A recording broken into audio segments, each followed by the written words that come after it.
Hello guys and welcome back to the channel. This is Smiles from Swiss Crypto Podcast, and in this episode I'm going to talk about an article published by American Express company. So stay tuned and let's get into it. Banks move into cryptocurrency payments and stablecoins minimize cryptocurrency volatility. Those are the two titles that American Express uses for its published article by Mike Faden, or written by Mike Faden, where they talk about banks moving into cryptocurrencies and banks using digital currencies and stablecoins for different purposes. And I actually don't want to go into details about the article, what the article is about, because I believe it's an older one. There's no date on it. But it's about JP Morgan coin and so on. So I guess it's already an older one. That's why I won't go into detail. But what I found is quite an interesting thing and quite a funny thing to be true. I was just reading that article and stumbled upon a quite usual paragraph. Right, the first one in the article. The article will also be linked down below in the description if you are interested in it. It's only an A4 site long. The paragraph is called "Stablecoins Minimize Cryptocurrency Volatility." And from what we are used from banks is that they are usually quite negative when it comes to cryptocurrency, when it comes to stablecoins and digital money.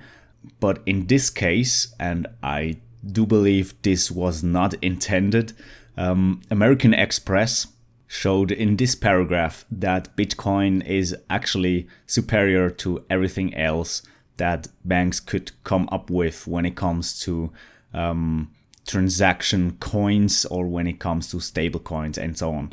And I'm just going to read to you the concerned paragraph so you can form your own opinion. The digital currencies used in these banks-operated cryptocurrency payment systems differ in several ways from most other cryptocurrencies, including Bitcoin. One difference is that most of them are proprietary stablecoins that are pegged to national currencies. The goal is to make them less volatile than other cryptocurrencies, many of which have fluctuated widely in value. Experts say that the relative stability of stablecoins opens more possibilities to use cryptocurrencies in everyday payments and as a digital form of cash.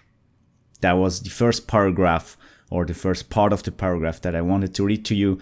The second one is: the banks are in general providing the coins only to their customers, whereas anyone can buy or sell Bitcoin. Third, the companies control and manage exchange of the coins using a private, company-operated, permissioned blockchain. In contrast, Bitcoin transactions occur on a public blockchain that enables anyone, in theory, to participate in verifying transactions and earning Bitcoins by doing so. Now, those are the three statements that they did about cryptocurrency, about Bitcoin in particular, compared to stablecoins made by banks. From these three statements, I mostly got the idea of superiority of Bitcoin in comparison to stablecoins. I don't think that was intended so that people really feel that way when they wrote that article. But let's have a closer look at these three arguments. The first one is that stablecoins offer more stability and are less volatile than other cryptocurrencies. And that's true. Let's be honest, a stablecoin is just more convenient to use in comparison to the prices when they are nominated in dollars that we have now, or any other currency. So we know one stablecoin that equals $1 buys me a bread that is worth $1. Easy as that. Of course, that's more convenient than paying 0.00 whatever Bitcoin for that bread. But as soon as more and more prices and goods are listed in Bitcoins or other cryptocurrencies like Ethereum or Litecoin, etc., and with more adoption spreading and more awareness spreading around the everyday people about cryptocurrencies, that volatility won't be a problem anymore, and people won't care anymore if they have to pay 0 point whatever Bitcoin for their everyday good.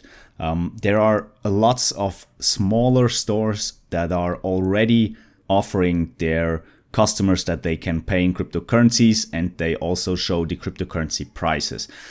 For now, that it's not clear if Bitcoin really is used as an everyday currency or more as a store of value, and that's a personal opinion.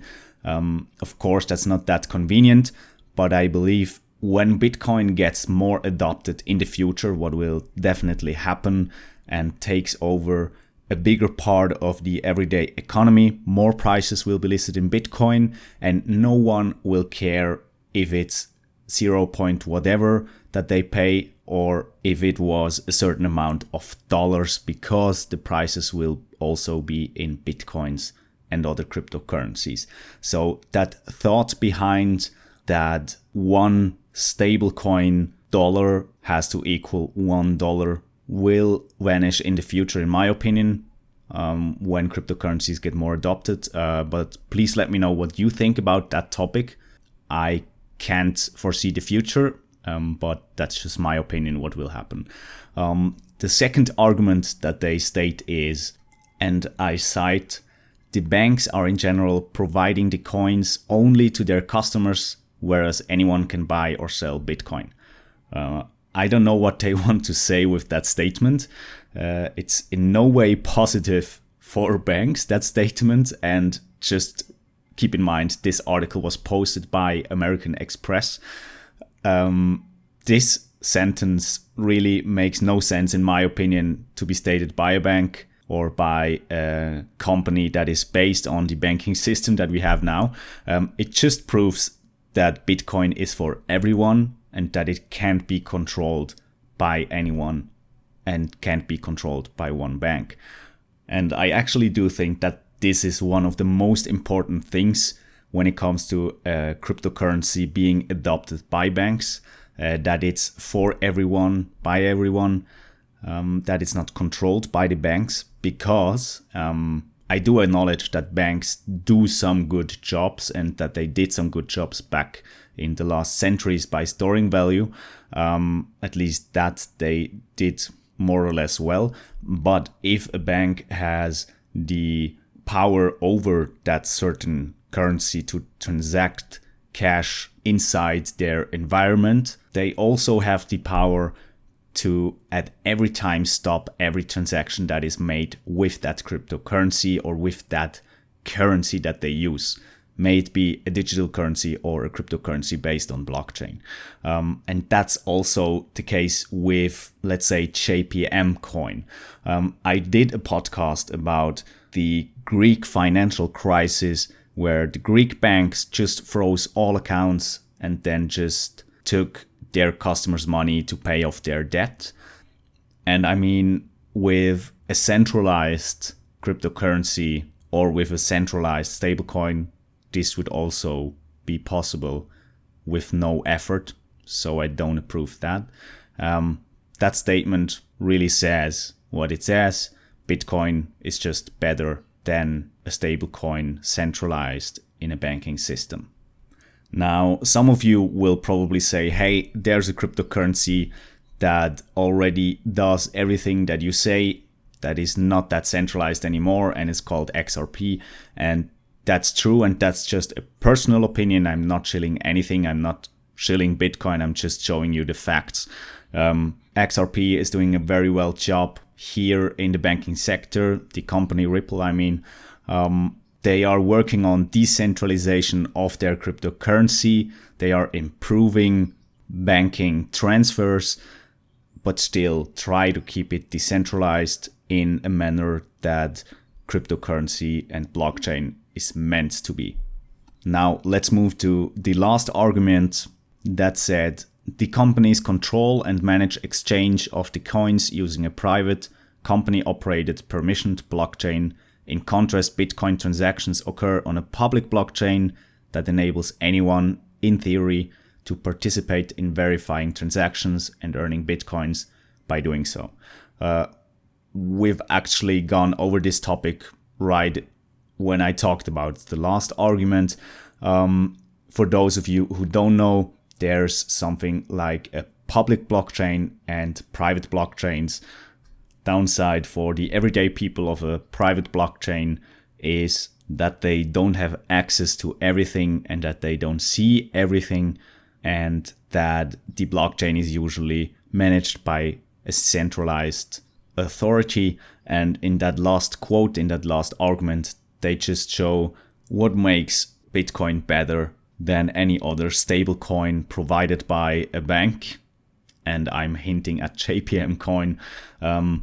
Bitcoin is for everyone. Bitcoin is on a public blockchain and enables anyone to participate in verifying transactions and also in earning Bitcoins if you want to do so. So yeah, those are the three arguments that they used to introduce you to that article. Quite interesting, because all those arguments don't really speak for a stablecoin managed by a bank and really speak for cryptocurrency as a decentralized thing to use. Let me know what you guys think about this topic. Let me know what you guys think about these three statements, what you guys think about Bitcoin and also XRP and its role in the banking system.